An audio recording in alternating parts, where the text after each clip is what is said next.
కొంచెం శనగపప్పు, కొంచెం మినపప్పు, కొంచెం మెంతాలు, కొంచెం జీలకర్ర, కొంచెం ధనియాలు, అన్ని కొన్ని మిరపకాయలు, ఒక ఎల్లిపాయ గడ్డ మొత్తం ఒకటి, అన్ని 2 టేబుల్ స్పూన్స్ తీసుకోండి. Hi hello good afternoon, welcome back to our channel Brindavan vlogs. ఈరోజు కరివేపాకు పౌడర్ ఎలా చేద్దామో చూద్దాం రండి.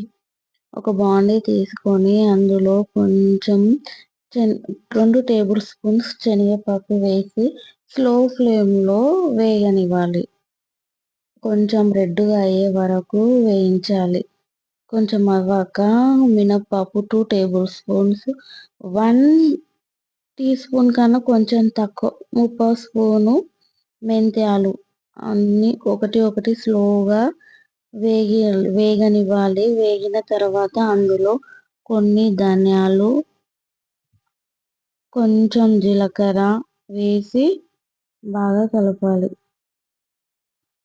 ఫస్ట్ పచ్చి శనగపప్పు, కొంచెం మినపప్పు, కొంచెం జీలకర్ర, కొంచెం ధనియాలు, కొంచెం మెంతాలు, కొంచెం చింతపండు నిమ్మకాయ సైజ్ అంత అయితే సరిపోతుంది. నూనెలో మంచిగా ఫ్రై చేయాలి, వదిలేదు కలుపుతూనే ఉండాలి.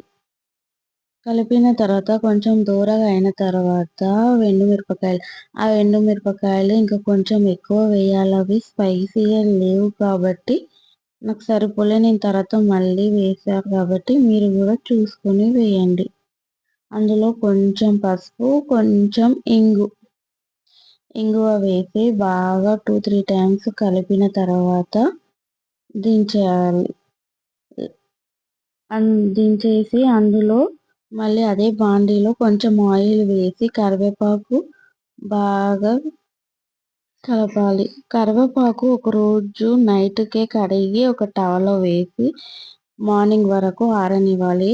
ఆరిన తర్వాత ఒక ఓవెన్లో ఒక 3 మినిట్స్ సరిపోద్ది. 3 మినిట్స్ పెట్టి ఓవెన్లోకి వెళ్ళి తీస్తే తొందరగా ఫ్రై అవుతుంది కాబట్టి అలా చేయండి. తర్వాత ఫస్ట్ పప్పులు, మిరపకాయలు అన్నీ మిక్సీ పట్టాలి. అన్నీ ఒకటేసారి వేయొద్దు. పౌడర్ కరివేపాకు తొందరగా మిక్సీ అవుతుంది, గ్రైండర్ అవుతుంది కాబట్టి ఫస్ట్ పప్పులన్నీ పట్టిన తర్వాత అది ఒక బాండీలో వేసేసి మళ్ళీ కరివేపాకు సపరేట్ పట్టాలి. తగినంత సాల్ట్ వేయాలి. 2 ఒక గిన్నెలో వేసేసి 2 బాగా కలపాలి చేతితో. అంతే, మంచి కరివేపాకు పౌడర్ రెడీ. టిఫిన్స్ లేదా వేడివేడి అన్నంలో కొంచెం నెయ్యి, కరివేపాకు పౌడర్ వేసి వేడివేడి అన్నంలో తినండి.